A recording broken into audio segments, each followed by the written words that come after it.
Votre invité à présent dans la grande interview en direct sur Boursorama, c'est Antoine Fouché. Bonjour. Bonjour. Merci d'être avec nous sur Boursorama. Vous êtes chercheur, ancien directeur de cabinet de la ministre du Travail Muriel Pénicaud. Elle va bien d'ailleurs ? Très bien. Très bien. Merci beaucoup. Bon, Sortir du travail qui ne paye plus, c'est aux éditions de l'Aube. Avant de parler du livre, mais on va en parler en filigrane parce que c'est l'actualité, on a le ministre du Budget, Laurent Saint-Martin, qui a annoncé un compromis pour limiter la baisse des allègements de cotisations aux entreprises qui était prévu par Michel Barnier. Vous trouvez ça bien que le gouvernement revoie ses ambitions à la baisse concernant ce coup de rabot qui était prévu de 4 milliards d'euros sur les allègements de charges des entreprises qui, in fine, devraient être de 2 milliards d'euros. Ça fera sur 2 milliards d'euros, mais c'est 2 milliards d'euros de gagner déjà.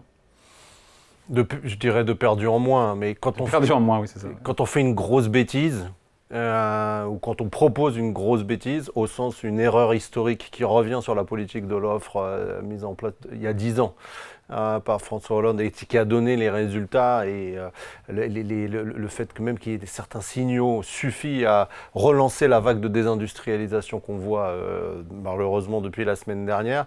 Quand on fait une grosse bêtise, il vaut mieux en faire une demi.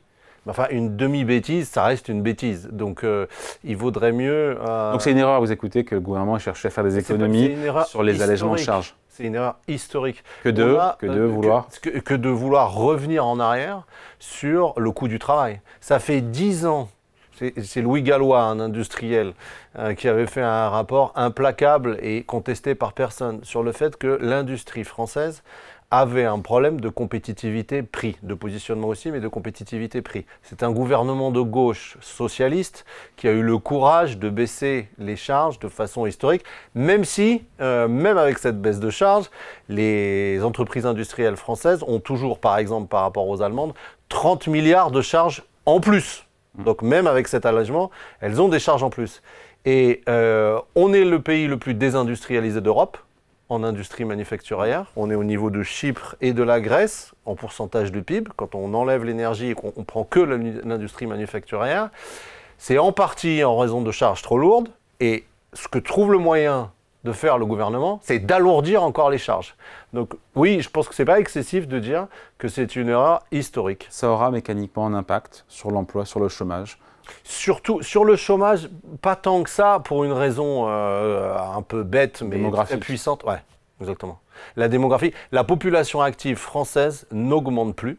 Et donc, en fait, pour relancer le chômage, c'est-à-dire pour refaire partir le chômage à la hausse, il faut détruire beaucoup d'emplois. Avant, il fallait créer des emplois pour empêcher que le chômage monte trop. Maintenant, même si vous détruisez un peu d'emplois, le chômage n'augmente pas beaucoup, ou n'augmente pas. Donc, on est protégé par la démographie sur le chômage. Mais en revanche, là où on n'est pas protégé, et c'est ce qui est en train de le voir, et on le voit symboliquement avec l'une des quand même plus belles entreprises industrielles de France, qui ferme des sites, donc qui réduit ses effectifs en France, c'est Michelin, c'est que c'est la désindustrialisation qui va repartir. Parce que cette désindustrialisation, ça fait 40 ans qu'on était dedans. Depuis la politique de l'offre, une dizaine d'années, ce qui s'est passé, c'est qu'on l'a stoppé. On n'a pas réindustrialisé. Ça, c'est pas vrai.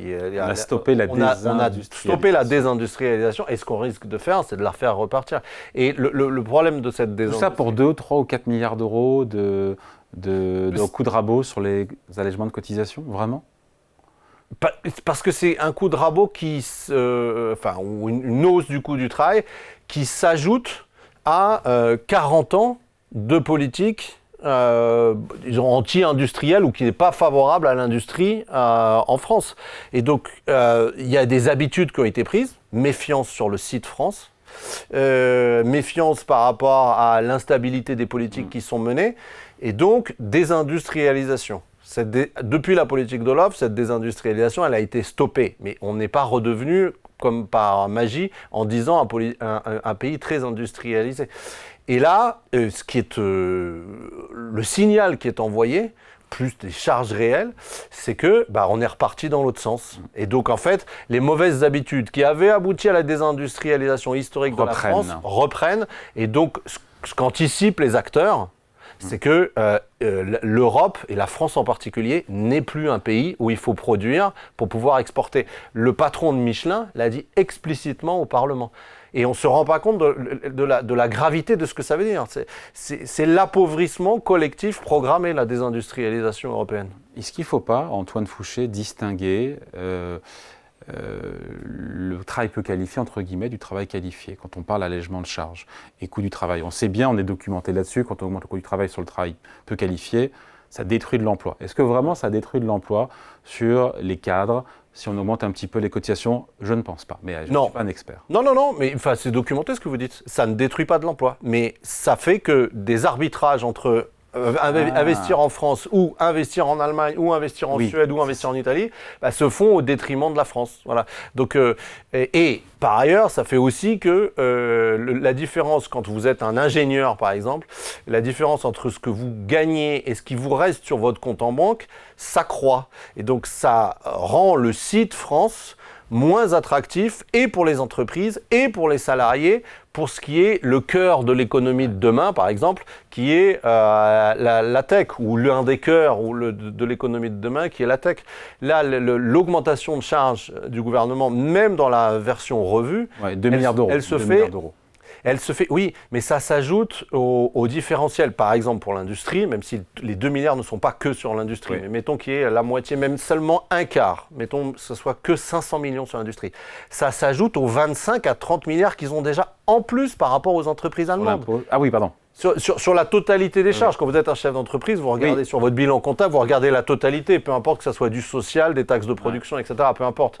Et vous avez, quand vous faites une analyse, est-ce que ça vaut le coup de produire en France? Aujourd'hui, la réponse, c'est non.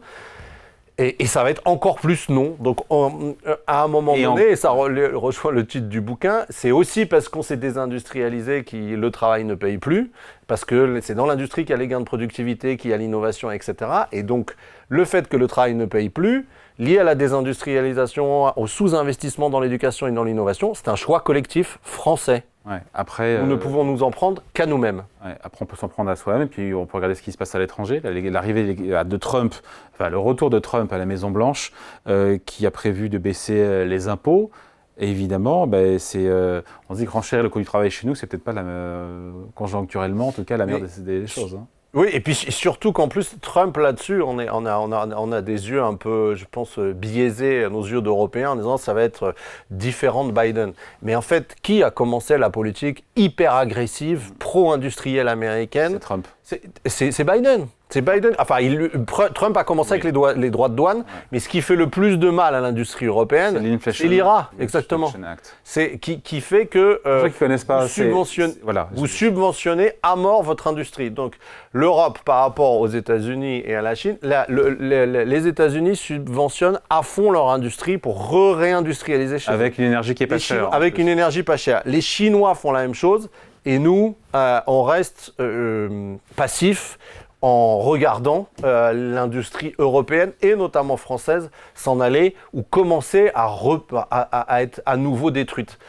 On n'a que ce qu'on mérite. En un sens, c'est un peu violent ce que je dis, mais c'est nos choix collectifs et notre passivité qui font qu'on est dans cette situation-là. Il n'y a rien de fatal. C'est ça aussi la bonne nouvelle, c'est qu'on pourrait faire autrement pour mieux se défendre. Bon, après, dans l'actualité, et c'est lié aussi, le travail, comment faire pour qu'il paye plus, le gouvernement nous dit qu'il faut travailler plus, il nous dit. Il y a eu ce débat. On sait que le gouvernement, sur sa ligne, il faut augmenter la durée travaillée, qui était d'ailleurs la ligne aussi de Emmanuel Macron. Ouais. Plus de gens travaillent, plus longtemps. Ouais. Matignon est réticent, on l'a vu, sur la suppression d'un jour férié, une mesure, on le sait, qui est impopulaire. Pourquoi il n'est pas chaud, Michel Barnier, sur... Ça, il faut lui demander, mais le pour et le contre. Il y a une petite... du point de vue de l'intérêt général de la France, ou je vais le dire autrement, le gouvernement a raison de vouloir que la France travaille plus, mais les Français n'ont pas tort de refuser de le faire. Et je m'explique. Ils ne veulent pas, les Français, travailler plus. Ils ne veulent pas et ils n'ont pas tort. Et en 30 secondes, le paradoxe. Pourquoi le gouvernement a raison? Parce que quand vous faites de la comparaison internationale, en France, on est l'un des pays, enfin on est même le pays de l'OCDE qui travaille le moins. Par heure travaillée par Français. C'est pas parce qu'on travaille moins pendant l'année, pendant l'année on travaille la même durée que les autres. C'est parce qu'on rentre plus tard sur le marché du travail et surtout qu'on sort plus tôt. Ouais. Donc on n'a pas de durée. La France n'a pas de problème avec la durée annuelle du travail, contrairement à un préjugé largement répandu, mais elle a un problème avec la durée du travail pendant la vie. On rentre trop tard, on repart trop tôt. On repart trop tôt. Donc, et comme on n'est pas plus compétent, PIAC, on est entre 25e et 26e. Et qu'on n'est pas non plus productif, On est 34e maintenant au dernier classement. On n'est ni les plus nombreux, ni les plus travailleurs, ni les plus productifs, ni les plus compétents. Et donc, à la fin, on s'appauvrit collectivement par rapport aux autres, sauf à réintroduire une forme de racisme en disant les Français sont supérieurs aux autres peuples dans le monde, donc ils n'ont pas besoin d'être aussi productifs, travailleurs, etc. etc. Bon. Donc, de ce point de vue-là, le gouvernement, du point de vue de l'intérêt général de la France, il a raison. Et de toute façon, il a raison de dire qu'il faut travailler plus. Et soit on travaillera plus, soit on continuera à s'appauvrir relativement aux autres. Mais pourquoi les Français n'ont pas tort ? Parce que les gens qui bossent aujourd'hui, c'est la première génération depuis 1945 qui n'améliore plus sa vie en travaillant. Le pouvoir d'achat du travail, depuis 15 ans, il n'augmente plus. Il augmentait de 5% par an pendant les 30 Glorieuses. Il augmentait de 2% par an des années 80 aux années 2010. Depuis 15 ans, il n'augmente plus. Donc travailler, ça ne permet plus d'améliorer son niveau de vie. Et ça, c'est la première fois depuis 1945. Et donc, quand vous vivez ça, alors évidemment, il y a des cas particuliers, et heureusement, mais quand le travail ne permet plus de changer de niveau de vie, c'est rationnel de se dire, écoutez, le travail sera plus central dans ma vie. Et donc, aucun intérêt de travailler plus. Pas d'intérêt financier réel à travailler plus, ou alors, pour le dire autrement, l'arbitrage entre le loisir et le travail, il peut pas être le même quand le travail permet d'améliorer sa vie ou quand le travail ne permet plus d'améliorer sa vie. Les gens, la majorité des travailleurs s'adaptent. Et donc, le gouvernement prend les choses à l'envers, c'est-à-dire, il demande aux gens de travailler plus, sans permettre au travail de payer plus. Alors, comment est-ce qu'on fait pour que le travail paye plus ? Alors, il y a le long terme et le court terme. Ouais. Le long terme. À court terme, non, à court terme. Ouais, fin du mois, à la fin du mois. La mesure, oui, mais je dis en 10 secondes quand même sur le long terme, c'est l'innovation, le rapport Draghi. Voilà, comme ça fait 10 secondes. À long terme, c'est le rapport Draghi, mais c'est la seule solution de long terme. Et il dit quoi le rapport Draghi ? Le rapport Draghi, il dit qu'il faut qu'on réaugmente la productivité dans le pays, et ça passe par la réindustrialisation et l'innovation et l'amélioration du niveau de compétence. Il y a des plans européens dans tous les sens. Mais ça suffit pas. On sous-investit, on se rend France pas 2030 en France, mais ça suffit Next pas. EU. Mais c'est peanuts par rapport au plan Biden. C'est rien du tout. Depuis 40 ans, on dépense la même chose en France, on dépense la même chose pour l'éducation et la formation. Depuis 40 ans, le même pourcentage de notre richesse nationale. En revanche, on dépense 2 fois plus sur les retraites. Les Américains, eux, ils dépensent beaucoup plus sur l'éducation et l'innovation. C'est ça qui fait qu'ils sont plus riches. Et les retraites sont privées là-bas, il y a des fonds de pension, ça n'a rien, on ne peut pas comparer non plus. Non, mais si on peut comparer, parce que c'est qu'est-ce que vous faites de l'argent public ? Les Américains, ils font autre chose, et les Chinois, ils font autre chose de l'argent public. Ils ont d'autres problèmes. Ouais. Mais à la fin, ça fait que les Chinois, on était 5 fois plus puissants, on a oublié ça, mais il y a 40 ans, la France était 5 fois plus puissante économiquement que la Chine. Aujourd'hui, c'est exactement l'inverse. Donc, et ça va continuer dans ce sens-là, il y a évidemment des raisons démographiques aussi, etc.